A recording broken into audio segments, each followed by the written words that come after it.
Gold trusted gold buyers మీరు తాకట్టు పెట్టిన బంగారాన్ని విడిపించి ఈ రోజు ఉన్న మార్కెట్ ధరకు కొనబడను.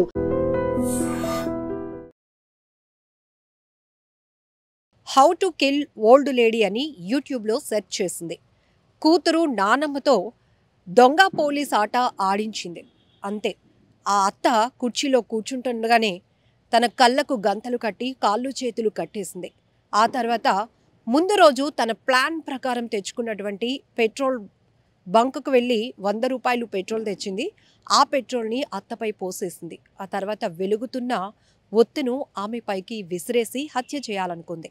అయితే ఇదంతా తెలియలేని వారందరూ ప్రమాదం అనుకున్నారు. మంటల్లో పెద్దావిడ కాలిపోతోంది అని పోలీసులకు సమాచారం ఇచ్చారు. అయితే సీన్లోనికి ఎంటర్ అయిన తర్వాత పోలీసులకు చాలా అనుమానాలు వచ్చాయి. ఒకవేళ ఫైర్ అయితే ఇల్లంతా తగలబడాలి, లేదంటే ప్రమాదం ఎలా జరిగిందో కారణం కూడా తెలుస్తోంది. గ్యాస్ సిలిండర్ పేలిందా, లేకపోతే ఇంకేదైనా జరిగిందా, పూజ గదిలోని ఏమైనా మంటలు చెలరేగాయా అని.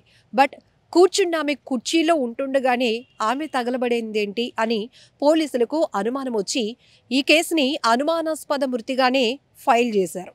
ఆ తర్వాత ఇన్వెస్టిగేషన్ను మొదలుపెట్టారు. ఇంతలోనే కోడలు జయంతి లలితాదేవి నేరుగా పెందుర్తి పోలీస్ స్టేషన్కు వెళ్ళి లొంగిపోయింది. నేనే తన అత్తను హత్య చేశాను అని ఒప్పేసుకుంది. ఇంతకీ ఏం జరిగింది? అత్తను ఇంత దారుణంగా భయంకరంగా స్కెచ్ వేసి మరీ చంపడానికి కారణమేంటి?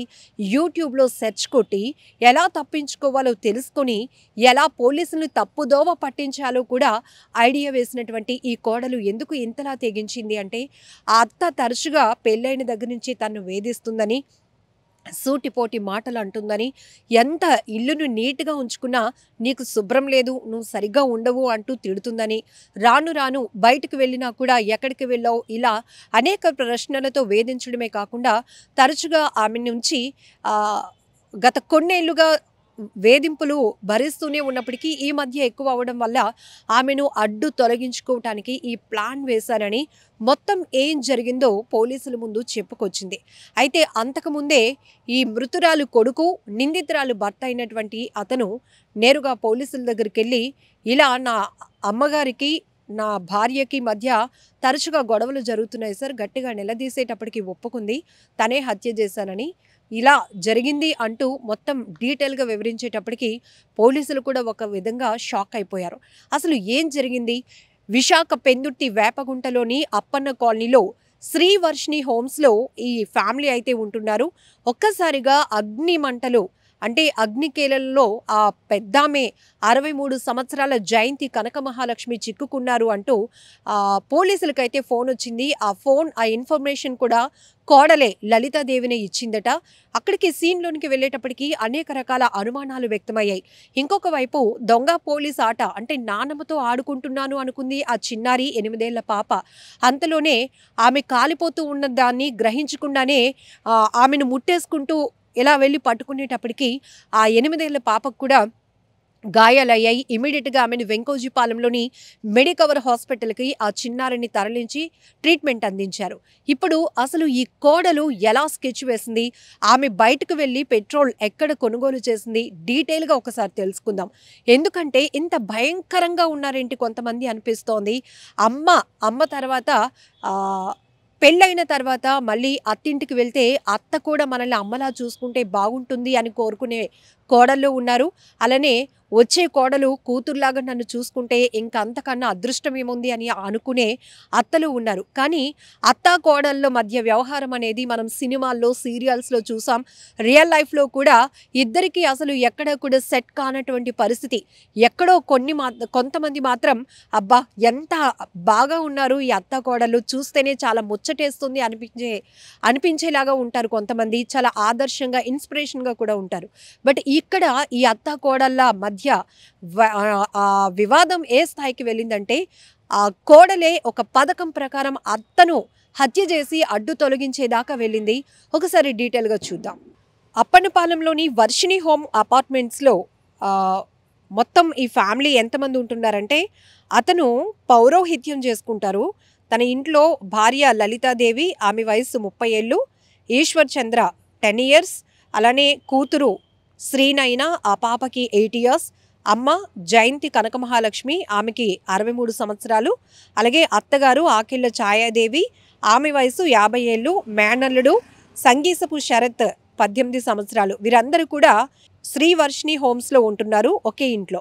అయితే తన తల్లి జయంతి కనకమహాలక్ష్మి, ఆమెకి తన భార్య అయినటువంటి లలితకు పెళ్ళైనప్పటి నుంచి కూడా పడటం లేదంట. సూటిపోటి మాటలతో వేధిస్తుందనే కోపంతో ఈ నెల 7వ తేదీన ఉదయం 8:45 సమయంలో కోపంతో ఏం చేసిందంటే పెట్రోల్ పోసి కాల్చి చంపేసిందని, ఆ విధంగానే కేసు ఫైల్ చేసి తగిన చర్యలు తీసుకోవాలని కంప్లైంట్ ఇచ్చారు పోలీసులకు. ఈ నేపథ్యంలోనే ఫిర్యాదుదారుని ఇచ్చినటువంటి కంప్లైంట్ని బేస్ చేసుకుని పెందుర్తి పోలీస్ స్టేషన్లో ఎఫ్ఐఆర్ కూడా ఫైల్ అయింది. ఇన్స్పెక్టర్ కేవీ సతీష్ కుమార్ గారు ఈ కేసునైతే నమోదు చేసి దర్యాప్తు కొనసాగించారు. దర్యాప్తులో విస్తుపోయి నిజాలు బయటకొచ్చాయి. నిందితురాలు అంటే కోడలు జయంతి లలితాదేవి తన ఏం చేసిందంటే తనంతట తానే పెందుర్తి పోలీస్ స్టేషన్కు వచ్చి అదే రోజున నేరాన్ని అంగీకరించింది. పెళ్ళైనప్పటి నుండి అత్తగారు తన భర్తతో తన ఇంట్లో ఏ పని చేయట్లేదని, ఇల్లు శుభ్రంగా ఉంచటం లేదని, నేను ఎక్కడికి వెళ్ళినా ఏదో ఒక సూటిపోటి మాటలు అంటూనే నన్ను బాధించేది. ఆ విషయాలు ఎవ్వరికీ చెప్పుకోలేకపోయాను. మనసులోనే చాలా బాధపడి ఏడ్చుకునేదాన్ని. అయితే ఈ మధ్య ఆమె వేధింపులు మరింత ఎక్కువైపోయాయి. దీంతో ఆమెను ఎలాగైనా అడ్డు తొలగించుకోవాలని ఈ మర్డర్కి ప్లాన్ చేశాను, హత్య చేశాను అంటూ ఆమె చెప్పుకొచ్చింది. దానికోసం ఎలా ప్లాన్ చేసిందంటే ఇంట్లోనే ఆమెపై పెట్రోల్ పోసి ప్రమాదం జరిగినట్టు చంపేద్దామని నిర్ణయించుకున్నాను. ఆ ప్లాన్ ప్రకారమే 6వ తేదీన సాయంత్రం 7 గంటల టైంలో బండిలోని పెట్రోల్ కావాలని చెప్పి అక్కడే స్థానికంగా ఉన్న గోశాల జంక్షన్ వద్ద ఉన్న పెట్రోల్ బంక్ దగ్గరికి వెళ్ళి 100 రూపాయలు ఇచ్చి ప్లాస్టిక్ బిస్లరీ బాటిల్లో పెట్రోల్ వేసుకొని వచ్చింది ఈమె. ఆ తర్వాత నెక్స్ట్ డే అంటే 7వ తేదీన ఉదయం భర్త అయినటువంటి సుబ్రహ్మణ్యం, మేనల్లుడు శరత్ కలిసి పని మీద ఏదో బయటకు వెళ్ళారు. ఇంటి నుంచి బయటకు వెళ్ళిన తర్వాత పాప చేత దొంగ పోలీస్ ఆట మీ నాన్నమ్మతో ఆడుకో అని చెప్పి వారు ఆడుకున్నప్పుడు ఆ ఆటలో భాగంగానే ఇది మీ అత్తయ్య గారు మీ కళ్ళకి గంతలు కడుతున్నానండి, పాపతో మీరు దొంగ పోలీస్ ఆట ఆడుతున్నారు కదా అంటే పాపం ఆ అత్త నమ్మేసింది. ఆమె కళ్ళకు చున్నీతో గంతలు కట్టింది. తర్వాత కుర్చీలో కూర్చోబెట్టి 2 చేతులు కుర్చీకి ఇరువైపులా నైలాన్ తాడు తీసుకొచ్చి కట్టేసింది. ఆ తర్వాత ముందు రోజు తీసుకొచ్చినటువంటి పెట్రోల్ ఏదైతే ఉందో ఆ పెట్రోల్ని అత్తపై పోసేసి పక్కనే వెలుగుతున్నటువంటి దీపం ఒత్తు తీసి ఆమెపైకి విసిరేసింది. అంతే, పాపం ఆ మంటల్లో ఆమె చిక్కుకుపోయింది. అదే సమయంలో పాపం చూసుకోకుండా ఆ నాన్నమ్మ దగ్గరికి వెళ్ళిపోయేటప్పటికి పాప కూడా సడన్గా వచ్చేటప్పటికి ఆ పాపకి గాయాలయ్యాయి. ఆ తర్వాత పెద్దగా కేకలు వేశాను. అందరూ రాగానే ఆ టీవీ వైర్ల నుండి ఏవో మంటలు వచ్చాయండి, అవి అంటుకుని అత్తగారు మంటలు చిక్కుకుపోయారని అందరినీ నమ్మించానని చెప్తోంది. ఆ తర్వాత చుట్టుపక్కల వారు కూడా వచ్చి మంటలు ఆర్పే ప్రయత్నం చేశారు. అయితే ఆమె కాలిన గాయాలతో చనిపోయింది. గాయపడినటువంటి పాపను వెంటనే మెడికవర్ హాస్పిటల్కి తీసుకెళ్లి జాయిన్ చేశానని మొత్తం ఈ మర్డర్కి సంబంధించి ప్లాన్ అంతా కూడా వివరిస్తూ ఆమె పోలీసుల ముందు సరెండర్ అయింది. ఆమెను అరెస్ట్ చేసి పోలీసులు అయితే రిమాండ్కు తరలించారు. చాలా బాధాకరమైన విషయం, విషాదకర ఘటన. ఒక్కసారిగా ఆమె ఒక వృద్ధురాలు అత్త అనుమానాస్పద మృతి కేసు వెనుకాతల ఇన్ని ట్విస్ట్లు, ఇన్ని విస్తుపోయే నిజాలు బయటకు వచ్చాయి. ఒక రకంగా చెప్పాలి అంటే అత్త కోడల మధ్య చిన్న చిన్న గొడవలు ఇప్పటి నుంచి కాదు, ఎప్పటి నుంచో నడుస్తూ ఉన్నాయి. ఎందుకంటే ఆ కొడుకు ప్రేమను ఎక్కువగా ఎక్స్పెక్ట్ చేస్తుంది తల్లి. అయితే వేరే ఇంటి నుంచి పుట్టింటిలో ఎంత ప్రేమగా పెరిగానో అదే ప్రేమను భర్త నుంచి ఎక్స్పెక్ట్ చేయడం, అలానే అత్త మామలు కూడా నన్ను బాగా చూసుకోవాలి, మహారాణిలా చూసుకోవాలి, ఆ ఎక్స్పెక్టేషన్స్తో పెళ్ళైన తర్వాత కోడళ్ళు కూడా ఉంటారు. కానీ ఇక్కడ ఏంటంటే అందరి మధ్య ఒక అండర్స్టాండింగ్ లేకపోవడం, అయ్యో నా భర్త మా అత్త మాటలే వింటున్నాడు, ఇంకా అమ్మ కొడుకులానే ఉంటున్నాడు అని ఈమె అనుకోవడం, లేకపోతే అమ్మో పెళ్ళైన తర్వాత నా కొడుకు మారిపోయాడు, ఇంకా కోడల వెనకాతలే తిరుగుతున్నాడు, మమ్మల్ని వదిలేశాడు అని ఈ పెద్దవాళ్ళు అనుకోవడం. ఇది తరచుగా మనం చూస్తున్నప్పటికీ కూడా ఇంత ద్వేషాలు పెంచుకుని ఆ తర్వాత అది కాస్త చంపే వరకు వెళ్ళటం అనేది మాత్రం చాలా బాధాకరమైన విషయం. ఒక రకంగా చెప్పాలంటే ఆ వ్యక్తి ఎవరైతే ఈ కంప్లైనర్ ఉన్నారో ఆ నిందితురాలు భర్త, మృతురాలి కొడుకు పౌరోహిత్యం చేసుకుంటారు అంటే కుటుంబం ఎంత సెన్సిటివ్ ఫ్యామిలీ కూడా మనం అర్థం చేసుకోవచ్చు. ఎందుకంటే వాళ్ళు చాలా ఏదైనా ఇంట్లో జరిగినా కూడా బయటికి ఎవరికి తెలియకూడదు అనే గుట్టుగా వాళ్ళ కాపురాలు కొనసాగించే పరిస్థితి ఉంటుంది. వచ్చిన దాంతోనే ఇంటిని నడిపించుకునే పరిస్థితులు కూడా ఉంటాయి. కానీ ఇక్కడ ఆయన చూడొచ్చు, ఇటు తల్లి దూరం అయిపోయిందని బాధపడాలా, తన భార్య ఇలా ఒక హత్య చేసి తన తల్లిని హత్య చేసి జైలు పాలైందని బాధపడాలా? ఇప్పుడు 2 పిల్లలు, 10 ఏళ్ల బాబు, 8 ఏళ్ల పాప. ఆ పాపను పట్టుకొని ఆయన ఏం చేయాలి? ఒక రకంగా ఆలోచిస్తే గనుక తీసుకుంటున్నటువంటి తప్పుడు నిర్ణయాలు తర్వాత ఎలాంటి ప్రభావాన్ని చూపిస్తాయి, కుటుంబ వ్యవస్థని ఎంత చిన్నభిన్నం చేస్తాయనే విషయం కూడా బుర్రలోనికి ఎక్కించుకుంటే బాగుంటుంది. ఇప్పుడు ఈమె ఏదైతే how to kill old lady అని సెర్చ్ కొట్టిందో యూట్యూబ్లో, మరి హ్యాపీ ఫ్యామిలీస్ గురించి, అసలు అత్తతో ఎలా మంచి చేసుకోవాలి, భర్తతో ఎలా ఉండాలి, ఇప్పటికీ అందరూ చెప్తూ ఉన్నప్పుడు మీరు వినిపించుకోలేనప్పుడు అవి కూడా సెర్చ్ చేసి తెలుసుకోవచ్చు కదా. ఎందుకంటే చాలామంది ఇప్పుడు ఫ్యామిలీ కౌన్సిలర్లు కూడా చాలా టిప్స్ చెప్తా ఉన్నారు. సో మీ హస్బెండ్తో ఇలా ఉండండి, మీకు టైం సెట్ కాకపోతే, ఇద్దరికి మధ్య ఒక కోఆర్డినేషన్ లేకపోతే మీరు ఇలా ప్లాన్ చేసుకోవచ్చు, అత్తని ఇలా మంచి చేసుకోవచ్చు, అత్తతో ఇలా ఉండండి, అలాగే కోడళ్ళతో మీరు ఇలా ఉంటే మిమ్మల్ని అమ్మగా ట్రీట్ చేస్తారు అంటూ ఎవరికి ఇవ్వాల్సిన కౌన్సిలింగ్లు వాళ్ళకి ఇస్తున్నారు. చాలా ఇన్ఫర్మేటివ్ వీడియోస్ కూడా ఉన్నాయి. అవి కొట్టి ఎలా ఉండాలో తెలుసుకోవచ్చు కదా. అంతేగాని ఎలా చంపాలి, ఎలా తప్పించుకోవాలి అని యూట్యూబ్లో సెర్చ్ కొట్టి ఆమె 30 ఏళ్ల వయసులో ఇంత క్రూరత్వమైన ఆలోచనకు వెళ్ళిందంటే అఫ్కోర్స్ చాలామంది ఆమెను సమర్థించే వాళ్ళు ఉండొచ్చేమో. అత్త వేధింపులు ఎంతలా లేకపోతే ఆమె ఇంతలాగా ఆలోచన చేస్తుందని. చంపేయడమే పరిష్కారం అయితే ఈ పాటికి ఎన్నో చావులు చూడాల్సి వచ్చే పరిస్థితులు ఉండేవి. ఎందుకంటే భార్యాభర్తల మధ్య విభేదాలు ఉంటాయి, అలానే పిల్లలు తల్లుల మధ్య కూడా, తల్లిదండ్రుల మధ్య కూడా విభేదాలు నడుస్తున్నాయి, ఘర్షణలు నడుస్తున్నాయి. అవి కొనివ్వలేదని, ఇవి కొనివ్వలేదని. ఒకటి ఏంటంటే మెయిన్గా ఫైనాన్షియల్ మ్యాటర్స్, 2 వివాహేతర సంబంధాలు. ఇవి కాకుండా ఈ మధ్య కాలంలో ఈ అత్త కోడలు లేకపోతే తోటి కోడల మధ్య ఒక సఖ్యత లేకపోవడం, ఇలాంటివి వల్ల కూడా హత్యలు జరగడం అనేది ఇంకాస్త బాధాకరమైన విషయం అనే చెప్పాలి.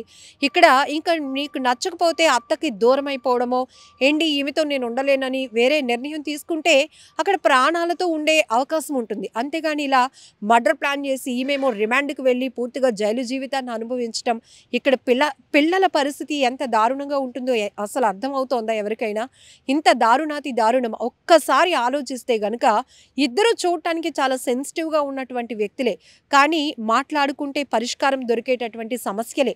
కానీ అంతకు మించి మర్డర్ ప్లాన్స్కి వెళ్ళిపోతూ ఉండడం అనేది అసలు చాలా భయంకరం. అంటే క్రూర మృగాల కన్నా కొంతమంది మనుషులు ఇంత భయంకరంగా మారిపోతూ ఉండటం మాత్రం సొసైటీకి కూడా చాలా ప్రమాదమే. ఇలాంటి ఘటనలను చూసి ఏం నేర్చుకోవాలి మిగతా వాళ్ళు అనేదే ఇప్పుడు పెద్ద ప్రశ్న. అలా అని చెప్పకుండా ఉండలేం. మీడియాలో ఈ కథనాలు, పోలీసుల ఇన్వెస్టిగేషన్ ఏ కోణంలో జరిగింది, వాళ్ళ బ్రిలియంట్ ఇన్వెస్టిగేషన్ కూడా మనం తెలుసుకోవాల్సిన పరిస్థితి ఉంది.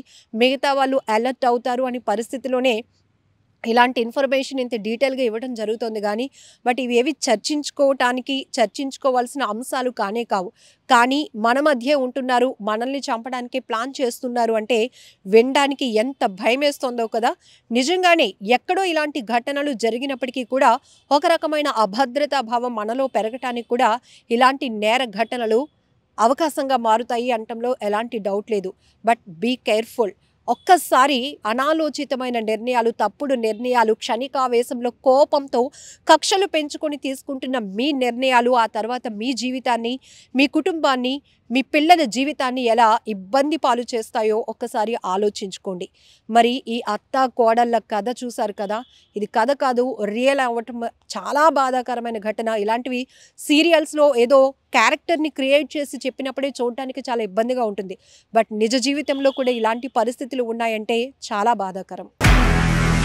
నిజంగా ప్రస్తుతం ఉన్నటువంటి సమాజం దేనికి ప్రయారిటీ ఇస్తుంది? ఆర్థిక సంబంధాల చుట్టూ మాత్రమే తిరుగుతుంది.